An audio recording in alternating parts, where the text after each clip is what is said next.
What's up guys, it's Chris back with another watch video, and today I am doing a quick review of the Hamilton Field Khaki Mechanical.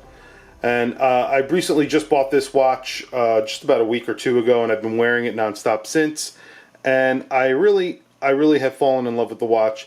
And what I'm going to do today is I'm just going to go through what I love about the watch, what I think is just okay, and then what I really don't like about the watch.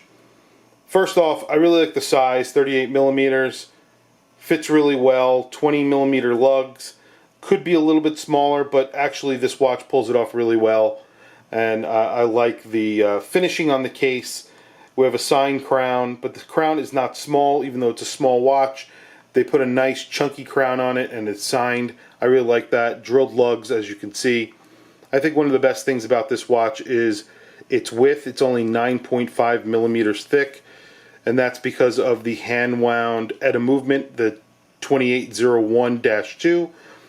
So, you get 42 hours of power reserve off of a full wind, and you have 50 meters water resistant. Really, this is not a dive watch, so 50 meters is really sufficient and works really well. I really like the look. The overall look of this watch is really done well, and it's pulled off really well. It's a simple watch. I really like the lume that they used. The color choices of the dial, which is like a brownish khaki, dark tobacco color. Everything about the watch, I really like. The fonts, it looks great. What I think is just okay, about the watch, really, is the strap. I really don't like the strap at all. I would say I actually don't like the strap. It's pretty cheap, and when I put it on my wrist, it actually doesn't really fit me, and I'll just do that really quickly. I'll just give a quick wristwatch check, and today I'm wearing my Tissot C-Star, which is a new addition as well. I really love this watch. It's very, very cool. And I will take this off and I will put the khaki on my wrist so you can see what I'm talking about. So if I want to keep this watch, which I intend to, I would actually have to change the NATO strap. Not because it's cheap, even though it isn't that great.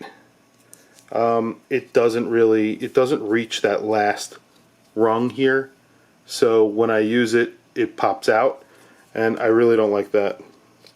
It's just not long enough, and this is actually a little bit tight on me, so I can't keep the NATO. It doesn't really reach, and it'll always pop out. So it's a pretty short NATO. I don't know why they would do that, but I guess it makes sense because I do have an 8-inch wrist, so that kind of makes sense. So that's really the only thing I think is okay. I think the strap is nice. I just don't think it's good for me. What I don't like about this watch, I would say, is that dome sapphire crystal. It is super reflective.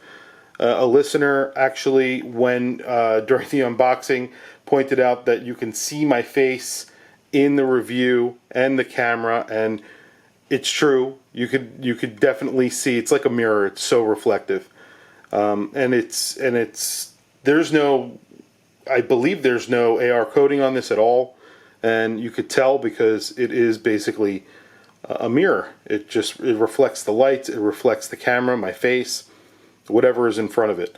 Overall, though, I really like this watch. I think it's a great, simple watch. It's a really good price for a Swiss-made mechanical watch with a sapphire crystal. This comes in, I paid $331 off of Amazon, and I think that's just a really good price for what you're getting here. It's a really good-looking watch, and I have an 8-inch wrist, and you can see on my wrist, it doesn't look out of proportion. It fits really well. It has really long lugs, so it wears a little bit bigger than that 38. So it actually wears more like a 39 or 30 or 40 millimeter watch because of those lugs, I feel. And since it's kind of small, that big crown doesn't really dig into my wrist when I'm wearing it. It's very comfortable. But like I said, I just constantly have to put this back in. So that's the biggest gripe, I guess, and the AR coating or lack thereof. So maybe they should put something a little bit more classic, maybe something like a acrylic, which was suggested, like I said in the comments, which would make more sense. But I do like having a sapphire. It just needs to be a little less reflective. But beyond that, I really love this watch. I think it's really cool. Tell me what you think about this watch.